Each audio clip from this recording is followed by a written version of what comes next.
ఎందరో త్యాగమూర్తుల త్యాగఫలం ఆంధ్ర రాష్ట్రం. నేడు ఆంధ్రప్రదేశ్లో ప్రజలు సుఖ సంతోషాలుగా ఉన్నారా? ప్రస్తుతం ప్రజల మధ్య ఉన్న కులాల కుంపట్లు ఎవరి కోసం? చంద్రయాన్ రాకెట్ యుగంలో కూడా వర్ణ విభేదాలు దేనికి సంకేతాలు? రాజకీయ పార్టీల నేతలు ఏం చెప్తున్నారు?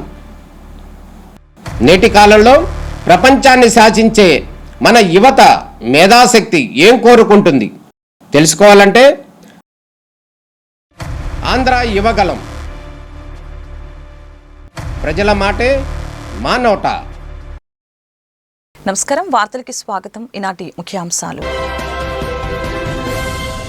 ఆంధ్రప్రదేశ్ రాష్ట్రాన్ని ఆరోగ్య సంరక్షణలో దేశంలోని అగ్రస్థానంలో నిలపాలన్నది తన ఆకాంక్ష అని వైద్య ఆరోగ్య శాఖ మంత్రి సత్యకుమార్ వెల్లడి.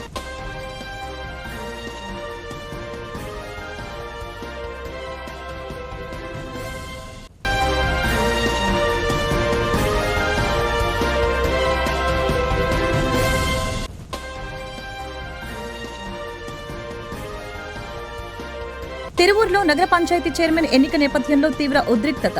టీడీపీ వైసీపీ నేతల మధ్య తోపులాట. ఇరువురిని చెదరగొట్టిన పోలీసులు.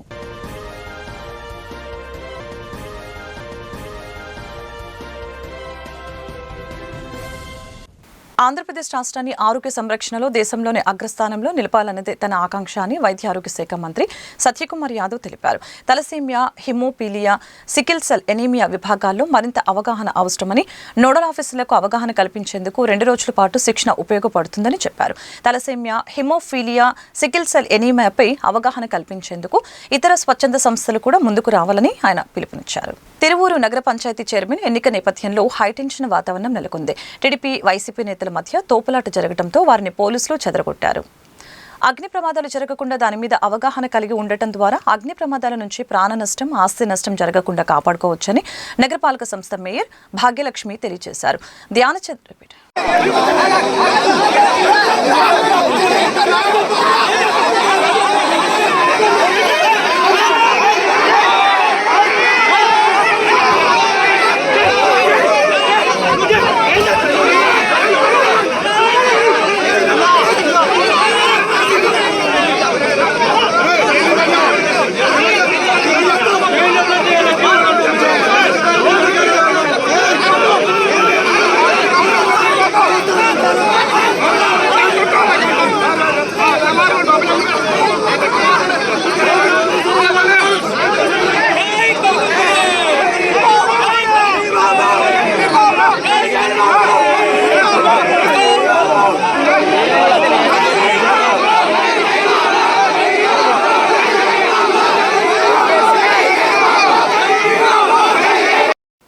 ఆలయాల అభివృద్ధికి రాష్ట్ర ప్రభుత్వం విశేష కృషి చేస్తుందని ప్రభుత్వ whip central MLA bonda Umameswara Rao తెలిపారు. భక్తుల ఆకాంక్ష మేరకు భక్తుల అభిప్రాయాలకి పెద్దపీట వేస్తూ దేవాలయాల అభివృద్ధి పనులకి రాష్ట్ర ప్రభుత్వం పనిచేస్తుందని, ఆలయాల అభివృద్ధికి తన వంతు సహాయ సహకారాలు ఎల్లప్పుడూ అందిస్తామని తెలిపారు. సెంట్రల్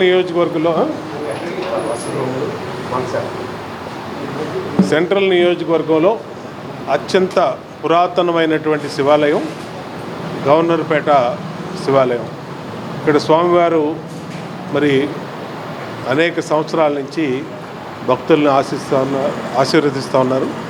భక్తులందరూ కూడా కార్తీక మాసంలో కానీ, అన్ని పుణ్య కాలంలో కానీ, మంచి రోజుల్లో కానీ, ప్రతి సోమవారం కానీ స్వామివారికి అత్యధికంగా భక్తులు నియోజకవర్గమే కాకుండా విజయవాడ నగరం నలుమూలల నుంచి కూడా వచ్చి స్వామివారిని దర్శించుకొని అభిషేకాలు చేయించుకోవడం అనేది జరుగుతూ ఉంది. ఇవాళ ఈ ప్రభుత్వం వచ్చినాక అన్ని రకాలుగా కూడా ఆలయాల్ని అభివృద్ధి పదంలో ముందుకు తీసుకెళ్తా ఉన్నాం. ఎండోమెంట్ డిపార్ట్మెంట్ ద్వారా ఏదైతే ఎండోమెంట్ పరిధిలోకి వచ్చినటువంటి ఆలయాలు ఉన్నాయో ఆలయాలన్నింటినీ కమిటీలు, ట్రస్టులు, అలాగే అన్ని రకాలుగా కూడా దాన్ని ఆ ఆదాయాన్ని ఆ ఆలయ అభివృద్ధి కోసం ఉపయోగిస్తూ ఉన్నాం. అలాగే దాతలు కూడా అనేక చోట్ల ముందుకొచ్చి వాళ్ళు అనేక అభివృద్ధి కార్యక్రమాల్లో వాళ్ళు తోడ్పడుతూ ఉన్నారు. ఈ గుళ్ళో మరి దానికి ముందు కూడా స్వామివారికి వెండి రథం కానీ, వెండి కలశాలు కానీ, వెండి కవచాలు కానీ అనేకమైన ఇవ్వటం కూడా జరిగింది. ఇవాళ ప్రత్యేకంగా ఈ శివాలయంలో వసతి గదులు, అలాగే కాకుండా వంటశాల, ప్రసాదాలన్నీ కూడా ఇక్కడే తయారు చేసుకునే దానికి శాశ్వత వంటశాల అన్నీ కూడా ఈరోజు ప్రారంభించుకున్నాం. సంతోషం.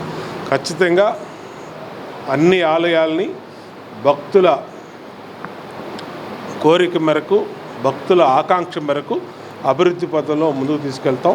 ఆ స్వామివారి ఆశీస్సులతో ఇవాళ రాష్ట్రం మొత్తం బాగుండాలా, దేశం మొత్తం బాగుండాలా, నియోజకవర్గం బాగుండాలా, ప్రజలందరూ కూడా ఆ స్వామివారి ఆశీస్సులతో అందరం కూడా బాగుండాలని కోరుకుంటూ మంచి కార్యక్రమం చేపట్టినటువంటి ఆలయ ఈవో గారికి, అలాగే కమిటీ వారికి, ధర్మకర్తల మండలికి అందరూ కూడా అభినందనలు తెలియజేస్తాం. చంద్రబాబు నాయుడు ఇప్పుడు తీసుకునే నిర్ణయాలు ఆవేదనని, ఆశ్చర్యాన్ని కలిగిస్తున్నాయని, గతంలో చంద్రబాబు ఆలోచనలు, నిర్ణయాలు చాలా దూరదృష్టితో ఉండేవని, రాష్ట్రాభివృద్ధికి ఉపయోగపడేవని, కానీ ఇప్పుడు ఎవరో అసమర్థుడు సీఎంని వెనక ఉండి నడిపిస్తున్నాడని మాజీ మంత్రి వడ్డ శోభనాద్రీశ్వరరావు ఆవేదన వ్యక్తం చేశారు. అందుకే సీఎం నిర్ణయాలు అధ్వానంగా ఉంటున్నాయని హాట్ కామెంట్స్ చేశారు. ఇంతలోకి ఎలక్షన్ వచ్చింది. జగన్మోహన్ రెడ్డి వచ్చాడు. ఆ మహానుభావుడికి ఏమీ పట్ల, అతనికి ఎట్లా డబ్బులు చేసుకోవటం అనేది ఒకటే తప్ప సింగిల్ పాయింట్ ప్రోగ్రాము, అభివృద్ధి కానీ, అమరావతి కానీ, రైతుల గొడవలు కానీ ఏమీ పట్ల. ఆ పరిస్థితుల్లో ఆగిపోయింది. ఇప్పుడు మళ్ళీ చంద్రబాబు నాయుడు గారికి గుర్తుకొచ్చి ఈ పర్యాయం ఏం చేస్తున్నాడంటే మోనపాడు నుంచి రాయపూడి దగ్గరికి గేట్ వే, కొన్ని పదాలు అవి ఎంతో అందంగా, ఆహ్లాదంగా ఉంటాయి. ఆయన మైండ్లో పడిందంటే అంతే సంగతులు. ఇప్పుడు అక్కడ అటువంటి బ్రిడ్జి కట్టాలి మూలపాడు దగ్గర అనే ప్రయత్నంలో ఉన్నాడు. మేము కోరేది ఏంటంటే వైకుంఠపురం దగ్గర బ్యారేజీ కట్టాలని ఆయన అన్నాడు. పల్నాడు ప్రాజెక్ట్ అని చెప్పి పల్నాడు ఏరియాకి కృష్ణా వాటర్ తీసుకెళ్లాలనే ప్రతిపాదన ఆయనే పెట్టాడు కదా. దానికి టెండర్లు పిలిచారు. మేఘవాడలో ఎవరో తీసుకున్నారు. ఏదో కొద్దిగా పని జరిగింది కానీ పెద్దగా ప్రోగ్రెస్ జరగల. వైకుంఠపురం బ్యారేజీ కట్టవలసిన అవసరం ఉంది. సో ఆ వైకుంఠపురం బ్యారేజీ కంప్లీట్ కట్టండి. మనకు అందాల ప్రధానమా, పర్పస్ సర్వ్ అవటం ప్రధానమా? దయచేసి ఆ ప్రతిపాదన ఉపసంహరించండి. బ్యారేజీ బ్రిడ్జ్ వైకుంఠపురం యువత దాములూరు దగ్గర కట్టండి అని చెప్పి నేను రిక్వెస్ట్ చేస్తున్నాను. అట్లాగే మనకు నంద్యాల దగ్గర నుంచి అవతల కల్వకుర్తికి ఒక కేబుల్ సస్పెన్షన్ బ్రిడ్జ్ నిర్మాణం చేయాలని చెప్పి చంద్రబాబు నాయుడు గారికి చాలా కోరుకుంది. మీరు పేపర్లో చదివారా? గ్లాస్ బ్రిడ్జ్ అంటారు. అందులో నడిచి వెళ్తా ఉంటే అది కొత్త అనుభూతి కలుగుతుందట. అటువంటి బ్రిడ్జి కట్టాలని చెప్పి ఆలోచన చేస్తూ ఉన్నారు. అయ్యా, అటువంటిది అవసరం లేదు మాకు అక్కడ తుంగభద్ర నది మీద బ్యారేజీ బ్రిడ్జి కట్టండి అని చెప్పి ఆ రాయలసీమ జాయింట్ యాక్షన్ కమిటీ ఊరికే ఒక హంగామా, ఒక ఐక్యతకి ఉపయోగపడతాయి తప్ప దైనందిక జీవితంలో ఎక్కువ మంది ప్రజలకి, వెనకబడిన ప్రాంతాల్లో వాళ్ళకి ఉపయోగపడవు. ఆలోచన మార్చుకోండి చంద్రబాబు నాయుడు గారు అని చెప్పి రిక్వెస్ట్ చేస్తున్నాం. అట్లాగే ఇప్పుడు కిందసారి ఏం జరిగిందంటే 2014 నుంచి 2019 మధ్యలో చంద్రబాబు నాయుడు గారి ప్రభుత్వంలో దాదాపుగా చాలా గ్రామాల్లో, పట్టణాల్లోనూ కూడా సిమెంట్ రోడ్లు వేసేసారు కదా. కానీ మెయిన్ రోడ్లు కొంత అశ్రద్ధ జరిగింది. ఈ జగన్ వచ్చిన తర్వాత ఏదీ లేదు, అయిపోయింది. ఇప్పుడు ఈయన వచ్చిన తర్వాత మళ్ళీ రోడ్లు బాగు చేసుకోవాల్సిన పరిస్థితి ఉంది. కొన్ని చేస్తున్నారు, కొన్ని చేశారు కూడా, కానీ ఇంకా చేయవలసింది చాలా ఉంది. నేను కూడా గోడల్లో తిరిగేటప్పుడు చూశాను. ఇంకా చేయవలసి ఉంది. ఆ రోడ్ల మరమ్మతులకి కొద్దిగా ఎక్కువ డబ్బు కేటాయించండి. ఎక్కువ మంది ప్రజలకు ఉపయోగం. అట్లా కాకుండా అసలు ఆయన ఆలోచన ఏంటో నాకు అర్థం కాదు. ఇప్పుడు already Hyderabad, Bezawada, Bandar national highway 65 అది కొన్ని చోట్ల 6 లేన్ ఉంది, కొన్ని చోట్ల 4 లేన్ ఉంది. తెలంగాణ గవర్నమెంట్ ఏమడుగుతుందంటే బందర్ దాకా ఆ రోడ్డుని 6 లేన్ చేయండి, మాకు బందర్ పోర్ట్ నుంచే వాళ్ళకి వచ్చే తెలంగాణ రాష్ట్రానికి వచ్చే సరుకు తీసుకెళ్ళి మన బోర్డర్ దాటిన తర్వాత డ్రై పోర్ట్ పెట్టుకుంటాం మేము అని అడుగుతున్నారు వాళ్ళు.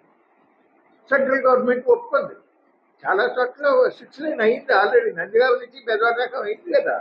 ఇంకా అవసరం కూడా అవ్వని చోట్లకి శాంక్షన్ ఇచ్చారు. ఇప్పుడు చంద్రబాబు నాయుడు గారు ఏమంటున్నాడు, దానికన్నా కూడా అమరావతి నుంచి తిన్నగా హైదరాబాద్కి తిన్నగా వెళ్ళిపోవాలి రోడ్డు 220 కిలోమీటర్లు.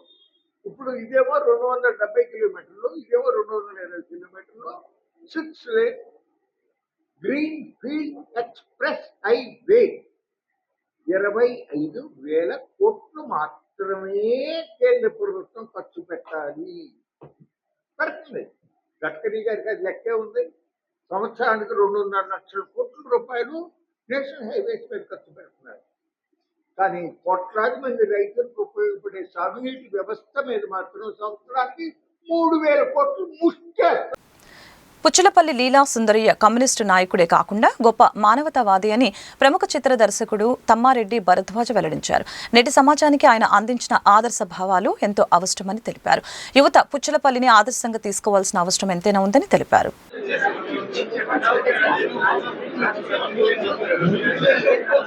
విజయవాడలో భారత్ స్టేషన్ నుంచి నాకు ఫోన్ వచ్చింది.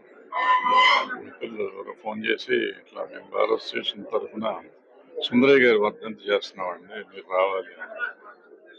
ముందు అర్థం కాని విషయం ఏంటి, భారత్ స్టేషన్ సుందరయ్య గారు ఏంటి, ఆయన వర్ధంతి వీళ్ళు చేయటం ఏంటి, దానికి నేనేమిటి అనేది నాకు అర్థం కావాలి. ఏ లింకు నాకు దొరకట్లేదు, ఇప్పటికీ దొరకలేదు. అయితే సంతోషకరమైన విషయం ఏంటంటే సుందరయ్య గారు లాంటి మహనీయుడిని ఒక ఎలైట్, లాయర్స్ అంటే ఎలైట్ భారత్ స్టేషన్ అంటే డెఫినెట్ గా మీ రాష్ట్రంలో కానీ దేశంలో కానీ దానికి ఒక వాల్యూ ఉంటుంది. వాళ్ళు సుందరయ్య గారిని గురించి వర్ధంతిని ఒక మీటింగ్ పెట్టి ఎంతమంది వచ్చారు. నేను పైగా ఇక్కడ పెట్టినాక ఎవరు వస్తారులే, వాళ్ళు ఉన్న పరిస్థితుల్లో ఇవాళ రాజకీయ పరిస్థితులు చూస్తే సుందరయ్య గారిని గురించి మాట్లాడతారంటే నాకు నమ్మకం లేదు. 10 మంది ఉంటే ఎక్కువలే అనుకుని వచ్చాను నేను వచ్చినప్పుడు. వాళ్ళకి హాల్ కిటకిటలాడుతూ ఉందంటే ఇంకా మానవతా విలువలకి వాల్యూ ఉందని. కమ్యూనిస్ట్ పార్టీకి కదా, సుందరయ్య గారు కమ్యూనిస్ట్గా కంటే కూడా ఆయన మానవతావాది నాకు తెలిసినంత, నాకు అర్థమైనంత వరకు. సో ఆ విలువలు ఉన్నాయి కాబట్టి ఇంతమంది వచ్చారు, పార్టీలకు అతీతంగా వచ్చారని నేను అనుకుంటున్నాను. అందరూ వచ్చిన వాళ్ళు అంతా కమ్యూనిస్ట్ పార్టీ సింపథైజర్స్ అని నేను అనుకోవట్లేదు. బట్ సుందరయ్య గారి మీద ఉన్న అభిమానం కానీ ఆయన త్యాగశీలత కానీ వాళ్ళకి అర్థమయ్యి ఆయన గురించి తెలిసిన వాళ్ళు వచ్చి ఉంటారు అనుకుంటున్నాను. ఇవాళ నిజంగా చెప్పాలని నేను ఇంతకాలం కొంచెం సిగ్గుపడేవాడిని. ఎందుకంటే పెద్దగా నేను కమ్యూనిస్ట్ని కాదు ఫస్ట్ పాయింట్. బట్ కమ్యూనిస్ట్ పార్టీకి సింపథైజర్, కమ్యూనిస్ట్ భావాలకి సిద్ధాంతాలకి సింపథైజర్. అలాంటిది ఇవాళ కొంచెం ధైర్యంగా నేను బయటికి వచ్చి చెప్పొచ్చు అనే అంత ధైర్యం ఇచ్చారు ఇవాళ ఈ విజయవాడ వచ్చినాక. ఇవాళ మీటింగ్ అయినాక నాకు అనిపించింది సో ఫ్యూచర్లో నా వీడియోలో కొంచెం ధైర్యంగానే చెప్తాను.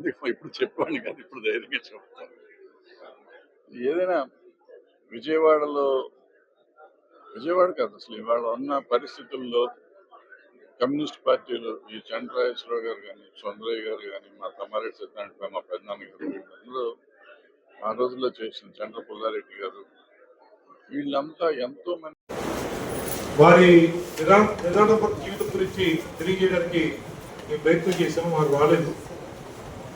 ఈ సందర్భంగా సుందరయ్య గారు ఏదైతే సేవా కార్యక్రమాలు చేసి ప్రజలకు చేరువయ్యారో ఆ సేవా కార్యక్రమాలు చేసిన కొంతమందిని ఈ సందర్భంగా వారిని సత్కరించాలని మేము అనుకున్నాం.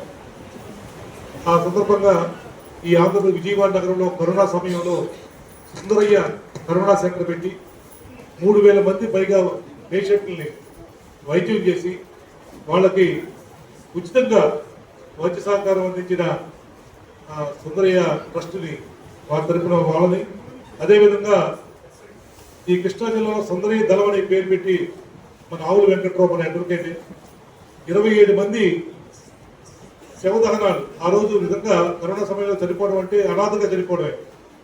బంధుమిత్రులు కూడా వచ్చే అవకాశం లేదు. వాళ్ళని మాస్కులు పెట్టుకొని వాళ్ళు శవదానం చేశారు. వాటిని కూడా సత్కరించాలనుకున్నాం. ముందుగా సుందరయ్య గారి యొక్క సేవ గురించి చెప్పి ఆ తర్వాత వాళ్ళని కార్యక్రమాన్ని చేస్తాం. సుందరయ్య గారు ఇప్పటి వరకు రాజేంద్ర ప్రసాద్ గారు చెప్పిన, భరద్వాజ గారు చెప్పిన, తెలంగాణ విముక్త పోరాటానికి ఆయన నాయకత్వం వహించిన, పీడిత ప్రజల కోసం కమ్యూనిస్ట్ పార్టీ తరఫున పోరాటం చేసిన ఆయన కొన్ని సేవా కార్యక్రమాలు ఆయన జీవితాన్ని మలుపు తిప్పాయి. ముందుగా ఏ ప్రభుత్వాలు చేయని కాలువల యొక్క పునరుద్ధరణ.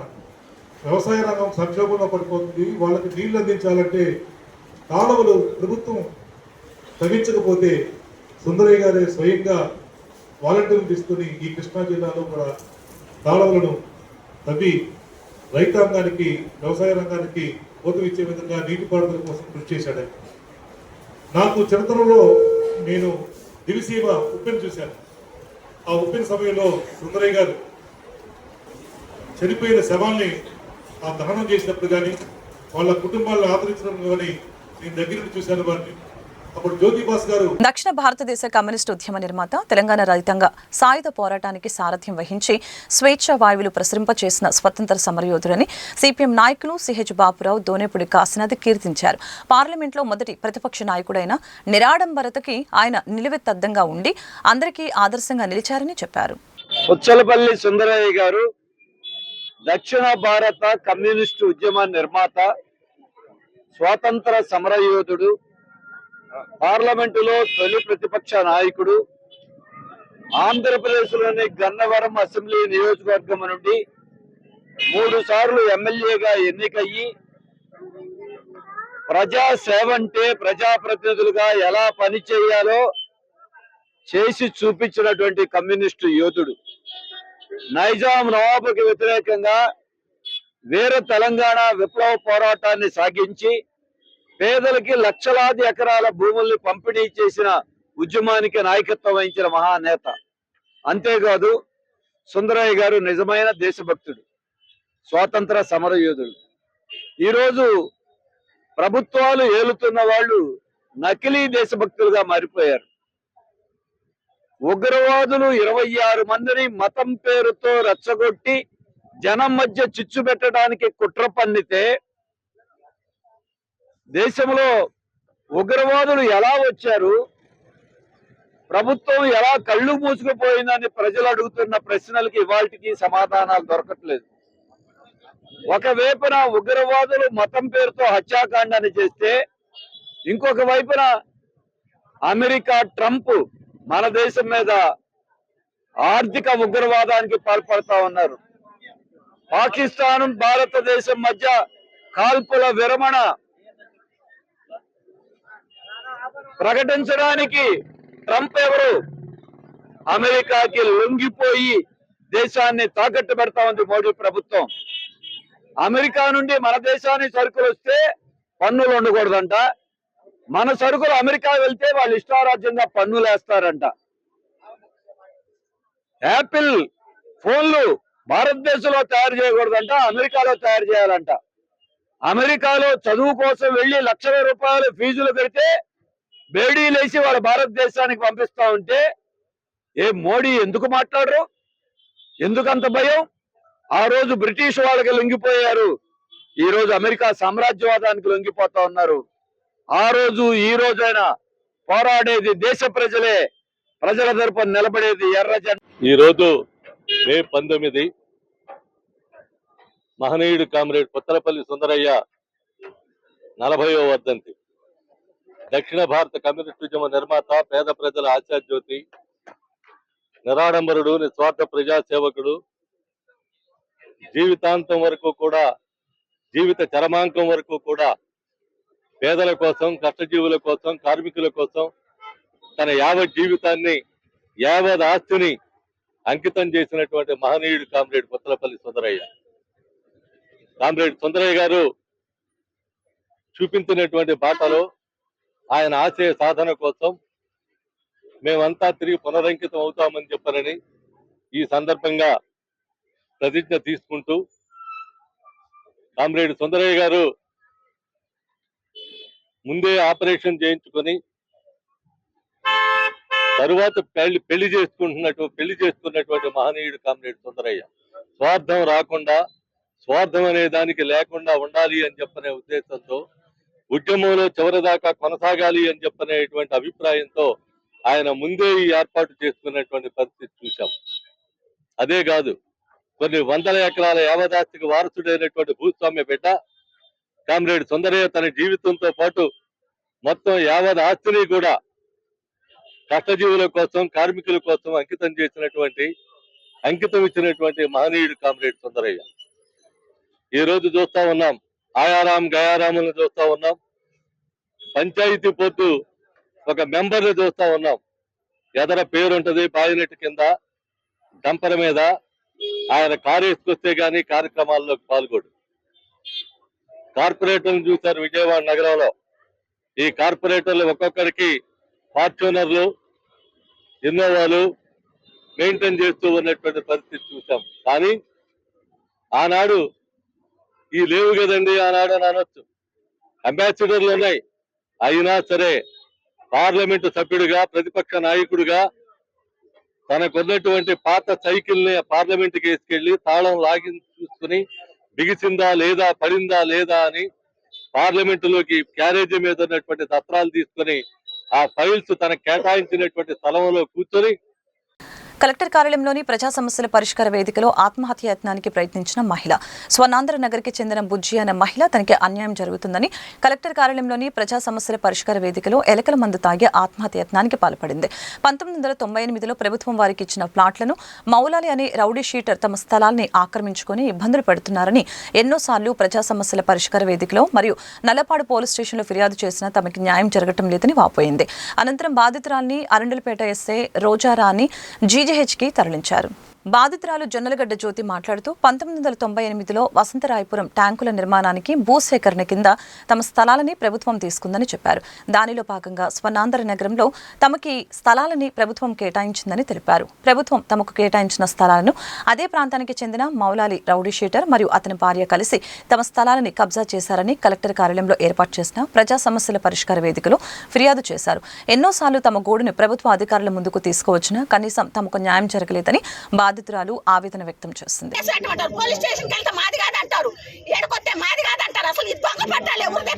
అతని పేరేం పేరు? ఏం పేరు అతను? ఏ ఊరు అతను? మీకు పట్టాలు ఇవ్వలేదు? మీకు ఇచ్చారండి, ఓసీలు కూడా ఉండే.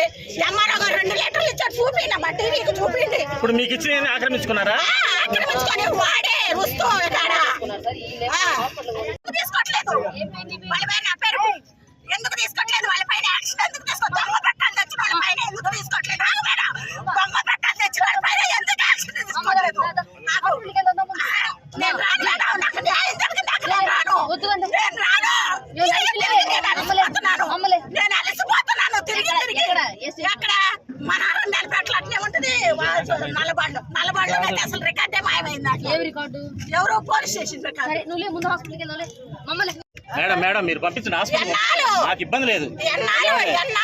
ఎన్నాళ్ళు తిరిగేవి, అప్పుల పాలయ్యా, ఒక్కొక్కరు అప్పుల పాలయ్యా.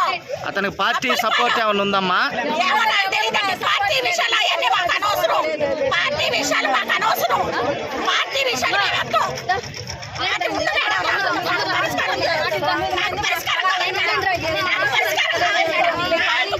గుంటూరు తూర్పు నియోజకవర్గంలో పలు అభివృద్ధి పనులకి శ్రీకారం చుట్టారు. ఈ మేరకు 12, 13 డివిజన్లో 70 లక్షల వ్యయంతో నిర్మించనున్న సీసీ డ్రైన్లకి స్థానిక ఎమ్మెల్యే మహమ్మద్ నజీర్, మేయర్ కోవెలమూడి రవీంద్ర శంకుస్థాపన చేశారు. సకాలంలో డ్రైన్లని పూర్తి చేసి వర్షాకాలంలో స్థానిక ప్రజలకు ఇబ్బందులు లేకుండా చూస్తామని ఎమ్మెల్యే, మేయర్ హామీ ఇచ్చారు. విడతల వారీగా అన్ని డివిజన్లలో అభివృద్ధి పనులు పూర్తి చేసి ప్రజలకు పూర్తి స్థాయిలో మౌలిక సదుపాయాలు కల్పిస్తామని చెప్పారు. కార్యక్రమంలో deputy mayor Sajjila, corporator Sankuri Srinivasarao, ఇతర నాయకులు, అధికారులు పాల్గొన్నారు. నగరంలో ప్రధాన కూడలిగా ఉన్నటువంటి హిమనీ సెంటర్ వద్ద నుండి పట్నం బజార్ మీదుగా బండల్ బజార్, అలాగే పీకల్వాడుగు డ్రైన్లోకి మురికి నీరు యావత్తు వర్షపు నీరు వస్తే కార్పొరేషన్ ఆఫీస్ సైతం పూర్తిగా నీటమయ్యేటువంటి పరిస్థితులు ఉన్నాయి. కాబట్టి దీన్ని వెంటనే యుద్ధ ప్రాతిపదికన తయారు చేయాలనే ఆలోచనతో రాబోయేటువంటి వర్షాకాలాన్ని దృష్టిలో పెట్టుకొని సీసీ డ్రైన్ను హిమనీ సెంటర్ వద్ద నుండి బండ్ల బజార్ వైపు నుంచి పూర్తిగా పీకల్ వాగులో ఈ డ్రైన్ వాటర్ అంతా కూడా కలిసేటువంటి విధంగా దాదాపు 70 లక్షల రూపాయలతో ఈ కార్యక్రమాన్ని తీసుకోవడం జరిగింది. అంతేకాకుండా నగరంలో శివారు ప్రాంతాల్లో ముఖ్యంగా రౌఫ్ నగర్ కానీ, కిద్వాయ్ నగర్ కానీ, అలాగే కొబ్బరికాయ సాంబే కాలనీ కానీ, ఉడా రోడ్డు కానీ, ఇవన్నీ రోడ్లు కూడా ఈరోజు దాదాపు 2,70 లక్షల రూపాయలతో వివిధ అభివృద్ధి కార్యక్రమాలను శంకుస్థాపన చేసుకోవడం జరుగుతూ ఉంది. ముఖ్యంగా నగరపాలక సంస్థలు ఉన్నటువంటి ప్రతి ఒక్క డివిజన్లో కూడా మౌలిక వసతులను ఇంకా మెరుగ్గా అభివృద్ధి చేయాలనే ఆలోచనతో నిత్యం కూడా ప్రజలకు అవసరమైనటువంటి ప్రతి ఒక్క కార్యక్రమాన్ని ఫోన్ ద్వారా ఎవరు తెలియజేసినా అక్కడ విజిట్ చేయడమే కాకుండా వారి కష్టాలను, వారి ఇబ్బందులను కనుక్కొని వెంటనే అధికారులను అప్రమత్తం చేస్తూ ఆ ప్రాంతంలో ఉన్నటువంటి కార్పొరేటర్లు, కూటమి నాయకుల సహకారంతో ఈరోజు అభివృద్ధి కార్యక్రమాలని వేగవంతం చేస్తున్నటువంటి పరిస్థితులు ఉన్నాయి. కాబట్టి దయచేసి నగరవాసులందరూ కూడా తమ పరిధిలో ఉన్నటువంటి ప్రతి ఒక్క ఏరియాను క్లీన్గా పార్కింగ్తో పాటు శానిటేషన్ను మెయింటైన్ చేసేటువంటి విధంగా మున్సిపల్ అధికారులు వచ్చినప్పుడు సహకరించాలని, అలాగే పన్నులు కూడా టైం ప్రకారం కట్టి నగరాన్ని మరింత అభివృద్ధి చేసేటటువంటి నగరంగా తయారు చేసుకోవాలని చెప్పి ప్రతి ఒక్కరిని కూడా కోరుతా ఉన్నాను. వార్తలు ముగించే ముందు ముఖ్యాంశాలు మరొకసారి. ఆంధ్రప్రదేశ్ రాష్ట్రాన్ని ఆరోగ్య సంరక్షణలో దేశంలోని అగ్రస్థానంలో నిలపాలన్నది తన ఆకాంక్ష అని వైద్య ఆరోగ్య శాఖ మంత్రి సత్యకుమార్ వెల్లడి.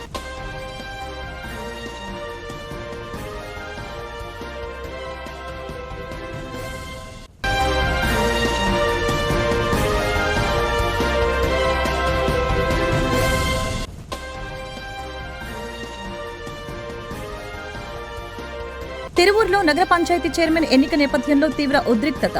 టీడీపీ, వైసీపీ నేతల మధ్య తోపులాట. ఇరువురిని చెదరగొట్టిన పోలీసులు.